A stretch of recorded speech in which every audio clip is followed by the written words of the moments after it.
जय हिंद। आइए देखते हैं एक्सरसाइज 3B का question number 6।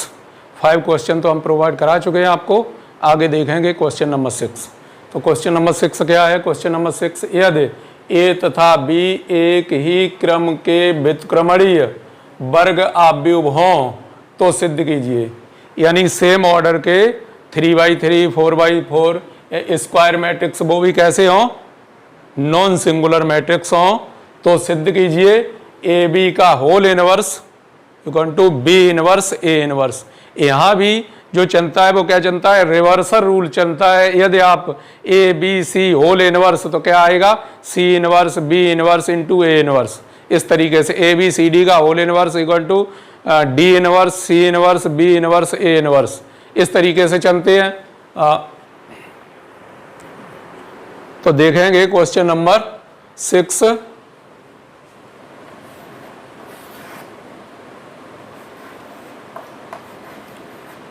A B whole inverse B inverse A inverse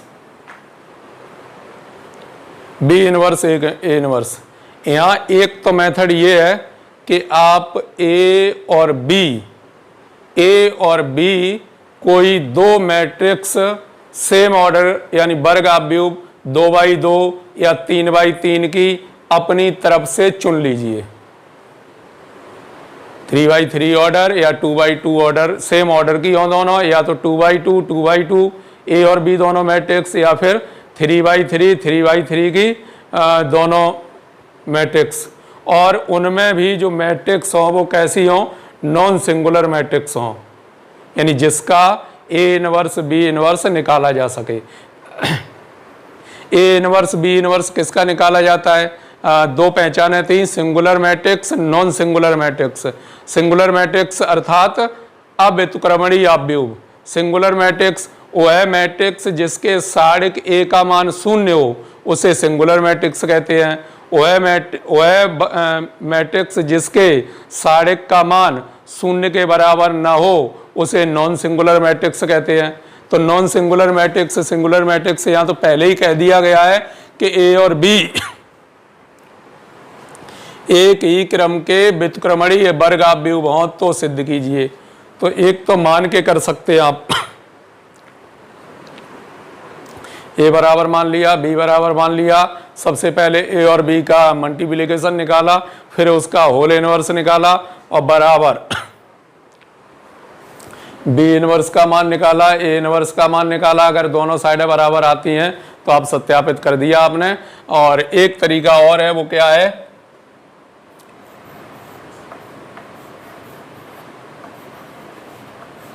A B का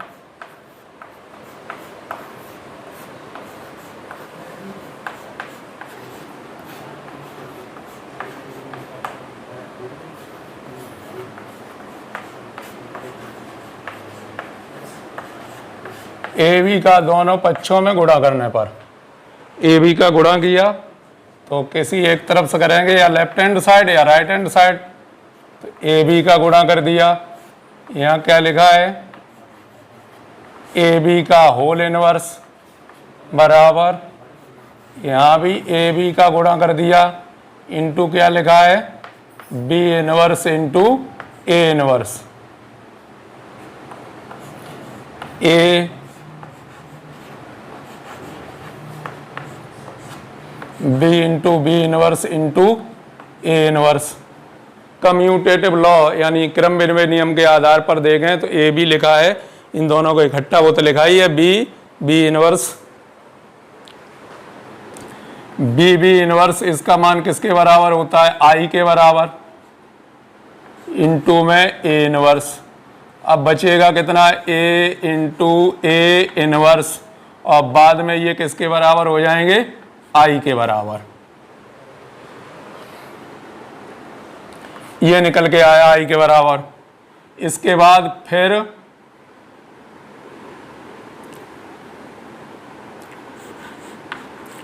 ए बी का होल इनवर्स बराबर B inverse A inverse A B का गुणा करने पर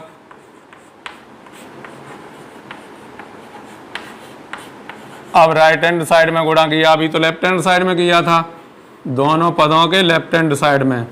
अब दोनों पदों के राइट हैंड साइड में गुणा कर दिया ए बी का, तो इधर भी कर दिया।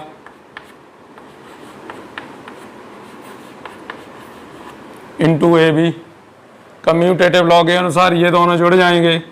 जब जुड़ जाएंगे तो बी इनवर्स और इन्हें क्या लिख सकते हैं, ये दोनों मिलके बन जाएंगे आई। उसके बाद आएगा क्या, बी इनवर्स इंटू बी। आप चाहें तो बी इनवर्स लिख सकते हैं कम्यूटेटिव लॉ के अनुसार। ये किसके मान के बराबर हो जाएगा, आई के मान के बराबर। तो आपने देखा ये भी आई के बराबर आ गया, यहाँ देखा ये भी आई के बराबर आ गया। अतः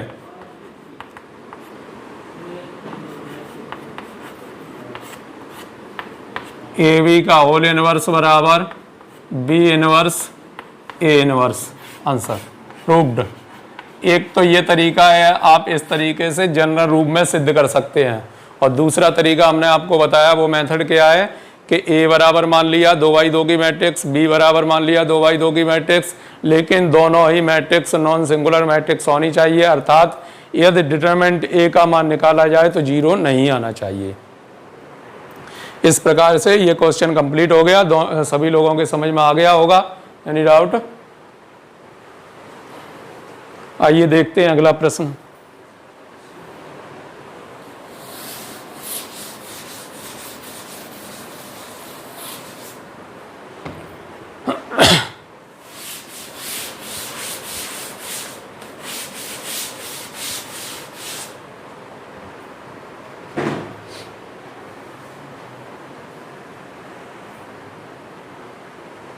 अब इस क्वेश्चन को क्या करवाएं, हमने आपको वीडियो नंबर 3 और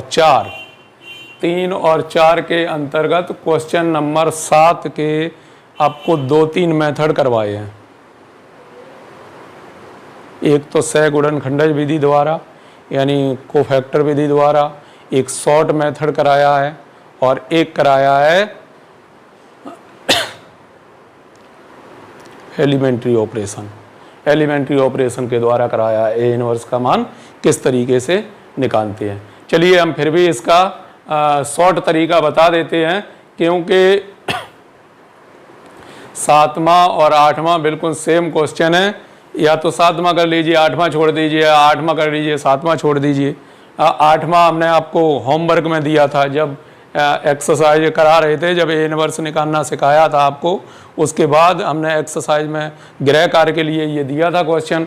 आप लोगों ने किया होगा घर पर, क्यों कोई कमेंट आया नहीं, इसका मतलब सब लोग समझ गए, सब लोगों ने ये कर लिया। क्वेश्चन नंबर 7 देख लेते हैं शॉर्ट मेथड से। तो शॉर्ट मेथड भी आपको याद रहना चाहिए किस तरीके से बताया गया शॉर्ट मेथड। तो क्या है, 1 3 3 1 4 3 1 3 4। सबसे पहले क्या करेंगे, साढ़े के का मान निकालेंगे। तो साढ़े के का मान कैसे निकलता है, साढ़े के लिए क्या करते हैं, जैसे का तैसा लिख लिया, 1 1 3 3 4 3 3 3 4। ये तो लाइन बीच वाली है, ये लाइन है बीच वाली, इन्हें फिर से लिख लिया 1 1 3 3 4 3, इस तरीके से लिख लिया।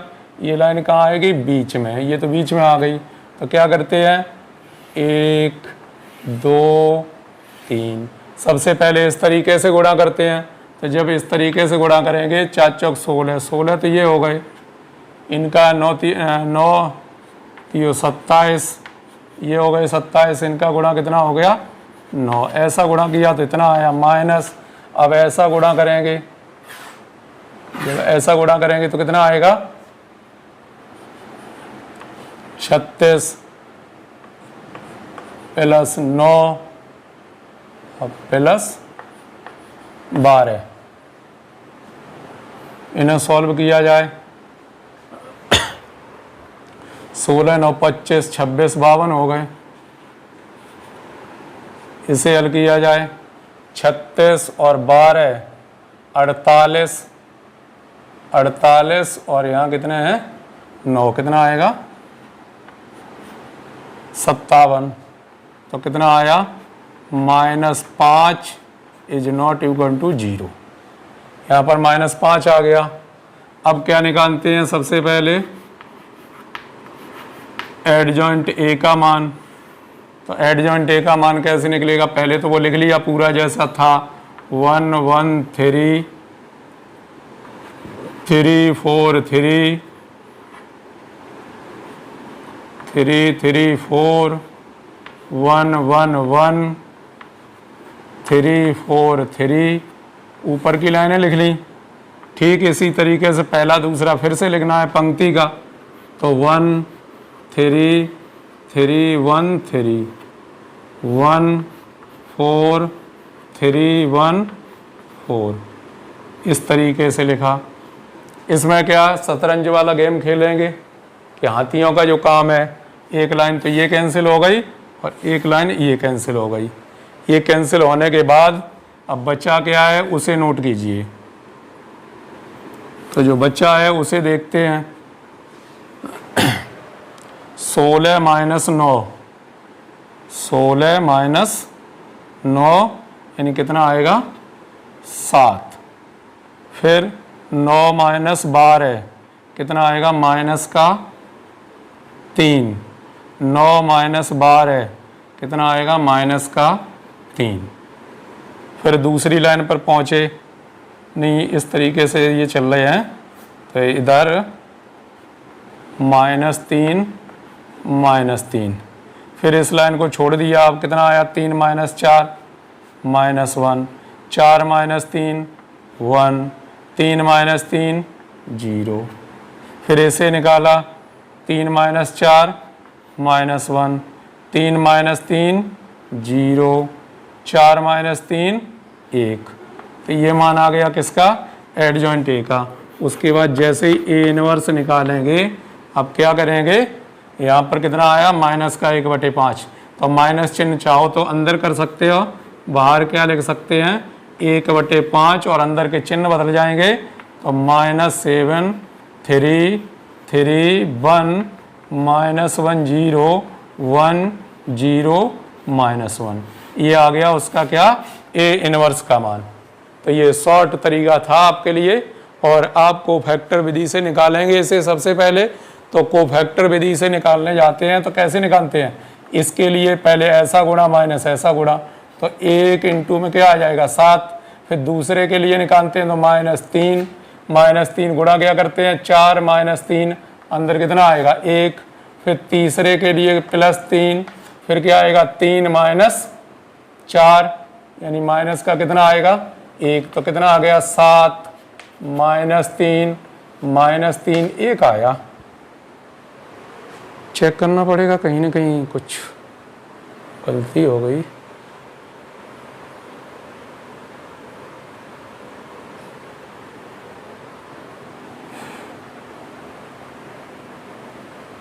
एक 3 3 1 4 3 यहाँ पर 1 था, यहाँ पर क्या था 1। और जब 1 था तो गुणा क्या होगा 16 27 और यहाँ भी आएगा कितना 1। तो 16 यहाँ कितना आएगा 9 आएगा। जब ऐसा गुणा करेंगे तो कितना आएगा 12। चलिए 9 9 18, टोटल कितने हो गए 34। 12 12 24 और 9 33, ये कितने हो गए 33। बच्चा कितना 1 नॉट इक्वल टू 0। ठीक इसी प्रकार जब यहाँ चलेंगे तो यहाँ क्या है 1 आएगा, यहाँ आएगा 1, यहाँ भी 1 लिख दिया। ठीक है, ये भी लिखा है, ये भी लिखा है। चलिए 16 माइनस 9, बीच में तो कोई चेंज किया नहीं गया। जब बीच में कोई चेंज नहीं किया गया तो मान सेम आया है, और जैसे चिन्ह अंदर लगे थे बस वही चिन्ह लगाइए, आगे तो एक ही है। तो रेड 3 रेड 3 रेड 1 रेड 1, ये होगा आंसर। एक बार आंसर भी चेक कर लेते हैं तब बढ़ते हैं आगे।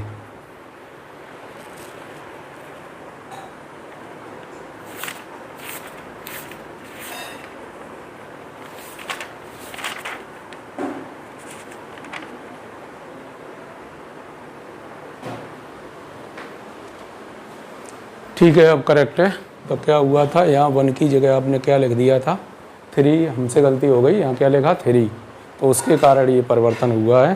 तो आप समझ गए होंगे ए इनवर्स कैसे निकालते हैं, शॉर्ट तरीका उसका साड़े का। आइए देखते हैं अगला क्वेश्चन। अगला क्वेश्चन जो 8वां प्रश्न है वो क्या है, हमने आपको होमवर्क के लिए दिया हुआ है, तो इसमें इसे आपने कंप्लीट कर ही लिया होगा, इसे छोड़ देते हैं। इसके बाद क्वेश्चन नंबर 9 देखते हैं। 9 क्या है,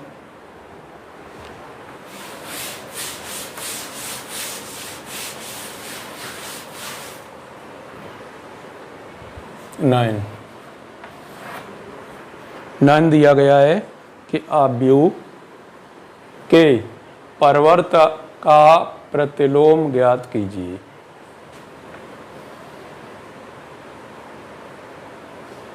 एक, दो, एक, एक, ऋण 1, ऋण 2, 1, 2, ऋण 1, ये दिया गया है।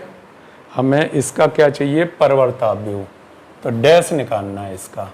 जैसे ही डैश निकालेंगे तो डैश कितना आएगा, इसे कुछ मान लेते हैं, चलिए आपने कुछ भी कह दिया, तो इसका डैश कितना आएगा 1 2 1 1 -1 -2 1 2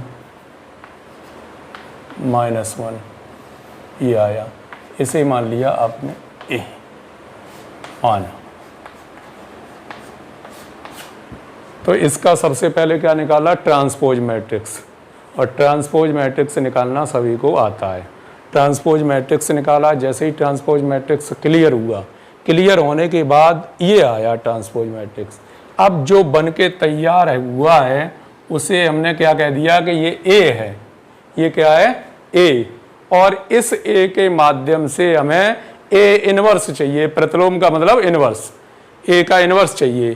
तो इसका इनवर्स कैसे निकालेंगे, ये भी ये हम आपको सॉल्व करा चुके हैं। इसे भी कहाँ कराया है सॉल्व, ठीक है, उसी में होमवर्क में ये दिया हुआ था आपको, और बता दिया था आपको कि किस तरीके से आपको इसे सॉल्व करना है,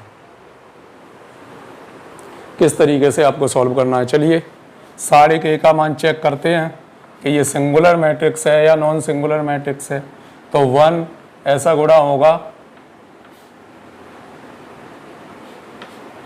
1 + 4, -1 के लिए गुणा होगा -2 -2, +1 के लिए गुणा होगा -4 + 1। तो ये कितना आ जाएगा 1 × 5 -1 × -4 +1 × -3, तो कितना आ गया 5 आ गया, +4 -3, टोटल कितना आ गया 6 = 0। इसका जो मान किसके बराबर होगा, = 0, अर्थात इसका ए इनवर्स ज्ञात कर सकते हैं। अब ए इनवर्स किस तरीके से ज्ञात करते हैं, ये पिछले वीडियो देखकर आप इन्हें प्राप्त कर सकते हैं। सबसे पहले कोफैक्टर, चलिए इसे कोफैक्टर विधि से हल कर देते हैं। तो कोफैक्टर विधि में सबसे पहले A11 A12 A13 A21 A22 A23 A31 A32 A33। तो चिन्हों के बारे में पहले से पता है, अल्टरनेट चिन्ह चलते हैं, plus minus plus minus plus minus, कभी 2 डबल प्लस नहीं हो सकते हैं, कभी डबल 2 माइनस नहीं हो सकते लगातार। तो देखेंगे ये तो प्लस ही था, प्लस था तो पहला क्या आएगा, ऐसा ही गुणा करना है, तो क्या आएगा 1 + 4, 1 + 4 यानी ये किसके बराबर आ गया, 5 के बराबर। इसके लिए निकालेंगे, ये तो हो गया क्लियर। अब इसके लिए निकालेंगे, तो इसके लिए निकालेंगे तो कितना आएगा 2 - 2 -2 तो ये भी आ जाएगा +4। इसके लिए लास्ट वाले के लिए निकालेंगे तो कितना आएगा -4 + 1 यानी ये आ जाएगा -3। अब इसके लिए देखते हैं 2 1 के लिए, तो 2 1 के लिए देखेंगे तो क्या आएगा, चिन्ह कैसा है, माइनस है, चिन्ह माइनस है, मान कितना होगा -1 + 2, -1 + 2, ये -1 के बराबर आ जाएगा। फिर देखेंगे दूसरे वाले के लिए तो क्या आएगा -1 - 1 -1 ये -2 के बराबर हो जाएंगे। तीसरे वाले को देखेंगे तो क्या आएगा -2 - 1 ये +3 के बराबर हो जाएंगे। अब 3 1 के लिए चिन्ह क्या होगा, प्लस होगा 2 + 1 ये भी 3 आएगा। 3 2 के लिए देखेंगे 2 - 2 0 आएगा। इसके लिए देखेंगे -1 - 2 -3 आएगा। तो जो बन के प्राप्त होता है कंप्लीट, उसे क्या कहते हैं, सी कहते हैं। और सी को किससे लिखते हैं, यहाँ लिख देते हैं, सी को किससे लिखते हैं, एडजॉइंट ए। और एडजॉइंट ए निकलता कैसे है, सी डैश के माध्यम से।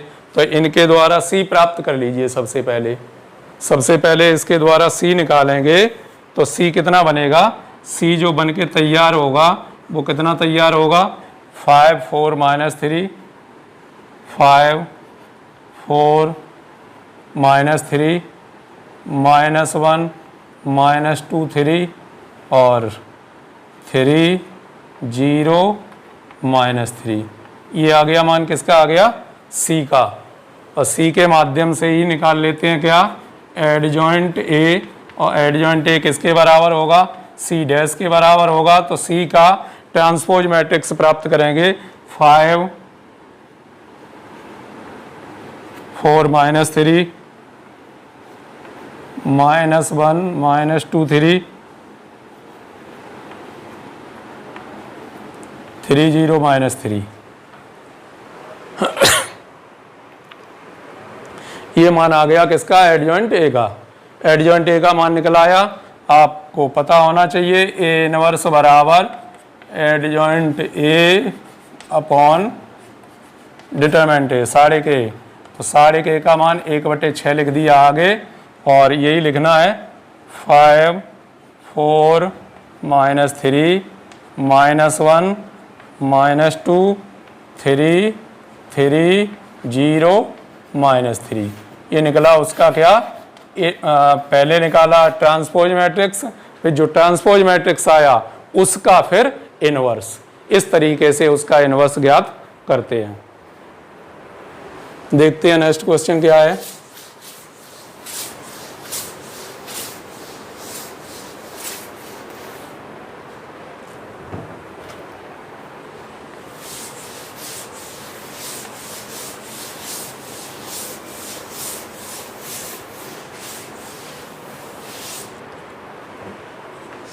क्वेश्चन नंबर 10 ए = दिया गया है तो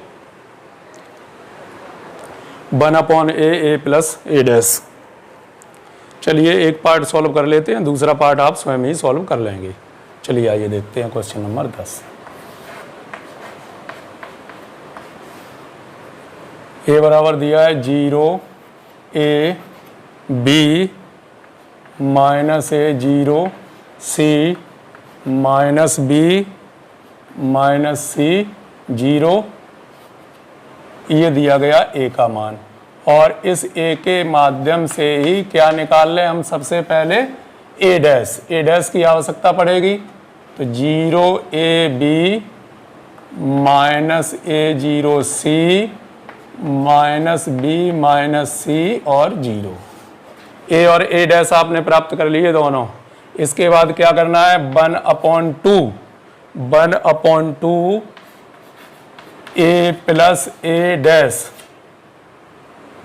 तो 1/2 अलग कर दिया। A का मान जो दिया गया वो क्या दिया गया है, 0A B minus A 0C minus B minus C 0, ये तो मान हो गया A का, प्लस A डैश का मान कितना है, 0 minus A minus B A0 minus C B C और 0।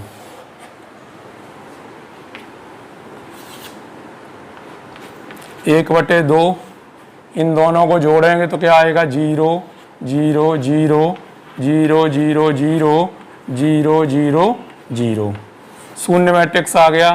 टोटल 1/2 का 0 में गुणा किया, टोटल मान किसके बराबर होगा, शून्य के बराबर।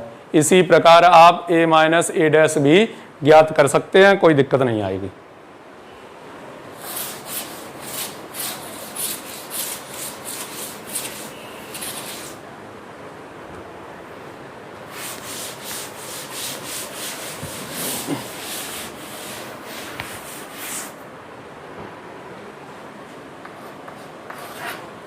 नंबर 11 में लिखा है 1 0 माइनस 1 3 4 5 0 माइनस 6 और 7, इसका होल इनवर्स बराबर 1/20 264 माइनस 7 माइनस 8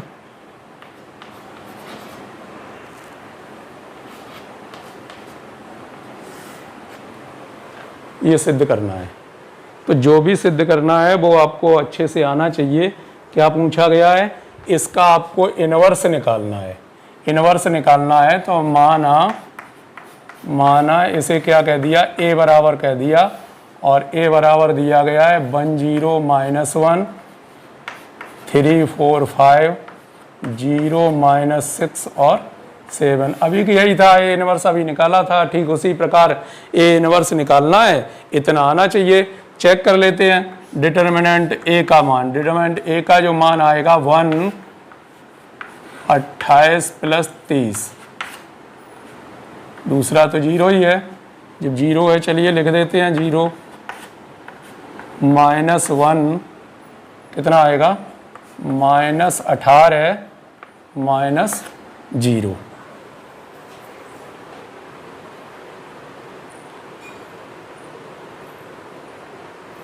ये रहा इस प्रकार से। चेक कर लेते हैं।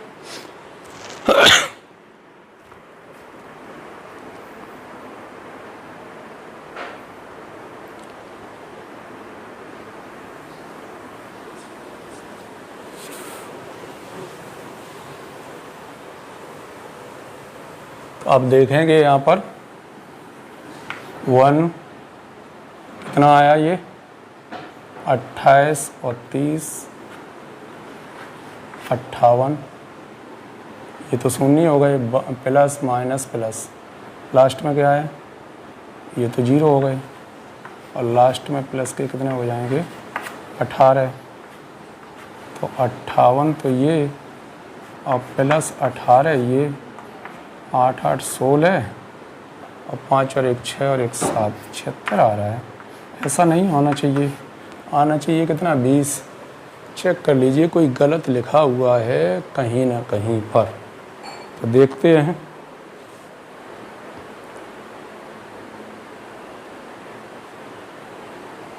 वन जीरो माइनस 1 3 4 5 0 माइनस 6 7, तो यहाँ पर निश्चित रूप से साढ़े का मान कितना आ जाना चाहिए था, 20 आना चाहिए था।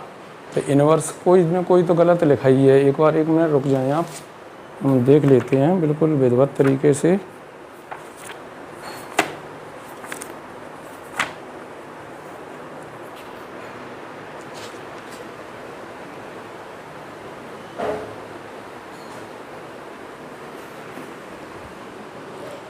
ये भी माइनस का है 7, ठीक, 7 है वो भी किसका है, माइनस का।